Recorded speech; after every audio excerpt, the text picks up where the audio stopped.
নমস্কার বন্ধুরা, বং ডিসেন্ট চ্যানেলে আপনাদের সবাইকে স্বাগত। আজকের রেসিপি সোয়াবিনের কষা। আমি পুরী থেকে বড় বড় সোয়াবিন এনেছিলাম, সেই সোয়াবিনের রেসিপি আজ আমি রান্না করে দেখাবো। চলুন দেখে নেওয়া যাক কী কী দিয়েছি আমি। সোয়াবিনগুলো আগে প্রথমে আমি ভিজিয়ে নিয়েছিলাম ঠান্ডা জলে। এবারে আমি মশলা দিচ্ছি কিছু, লঙ্কা গুঁড়ো আর হলুদ গুঁড়ো দিয়ে সোয়াবিনটা মাখিয়ে নিলাম।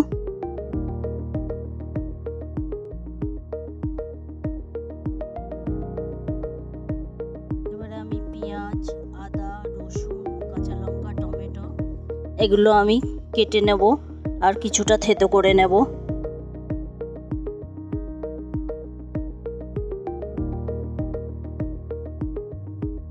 আর একটা মশলা আমি তৈরি করে নিলাম, জিরে গুঁড়ো, লঙ্কা গুঁড়ো, হলুদ গুঁড়ো, হলুদটা একটু বেশি দিলাম কালারের জন্য, ধনে গুঁড়ো দিলাম 2 চামচ, ধনে গুঁড়ো দিলাম, কাশ্মীরি লঙ্কা গুঁড়ো,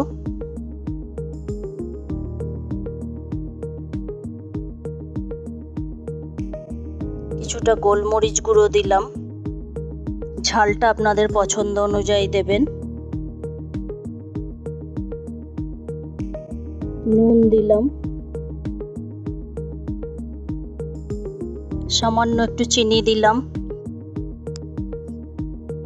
এবারে আমি অল্প জল দিয়ে মশলাটা ভালোভাবে গুলে রেখে দেব।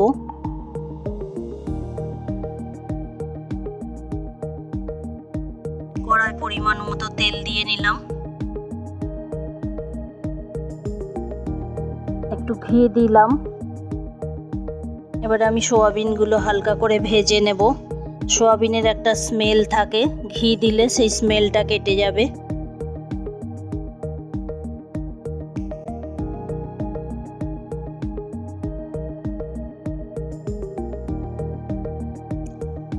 ভালোভাবে উল্টে পাল্টে ভেজে তুলে নেব সোয়াবিনটা।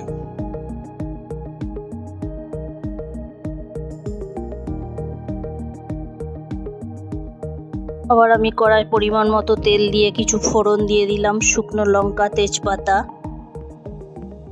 কেটে রাখা পেঁয়াজটা দিয়ে দিলাম। পেঁয়াজটা হালকা ব্রাউন করে ভেজে নেব।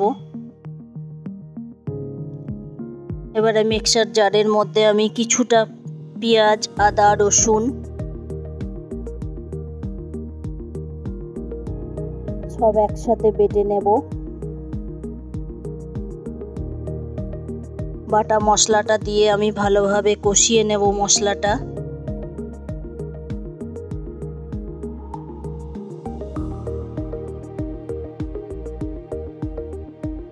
এবার আমি টমেটো দিয়ে দিলাম।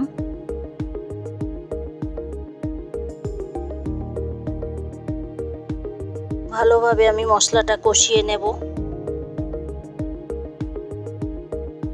গুলে রাখা মশলাটা দিয়ে দিলাম।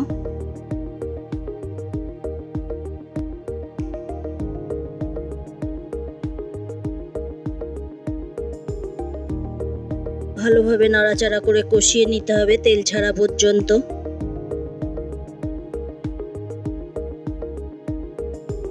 গোটা কাঁচা লঙ্কা দিয়ে দিলাম, হালকা মিক্সি ধোয়া জলটা দিয়ে দিলাম। এবারে আমি সোয়াবিনগুলো দিয়ে ভালোভাবে কষিয়ে নেব।